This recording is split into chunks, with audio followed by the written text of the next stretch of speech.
नमस्कार, जय महाराष्ट्र. या क्षणाची सर्वात मोठी बातमी. शरद पवारांचा अजित पवार गटाला मोठा धक्का. कोल्हापुरातील 2 मोठ्या नेत्यांनी घेतली शरद पवारांची भेट.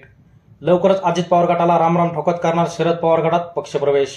काय आहे सविस्तर बातमी आपण पाहू. एका वर्षापूर्वी अजित पवारांनी राष्ट्रवादीमध्ये मोठे बंड केले आणि मोठमोठे नेते आपल्याबरोबर घेतले आणि भाजपबरोबर सत्तेत जाऊन बसले. परंतु नुकत्याच पार पडलेल्या लोकसभा निवडणुकांमध्ये महाराष्ट्रातील जनतेने दाखवून दिले की सर्वसामान्य जनता कोणाबरोबर आहे.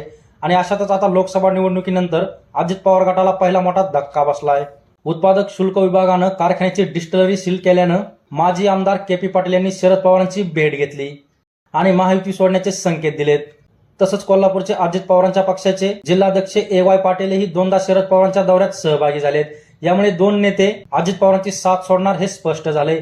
तर तुम्हाला काय वाटतं, जर अशाच राजकीय घडामोडी होत राहिल्या तर लोकसभेप्रमाणे विधानसभेतही महाविकास आघाडी बाजी मारेल की नाही, ते तुमचं मत कमेंट बॉक्समध्ये मांडा. आणि अशाच राजकीय बातम्यांसाठी आताच आपल्या रहिया महाराष्ट्र या युट्यूब चॅनलला सबस्क्राईब करा.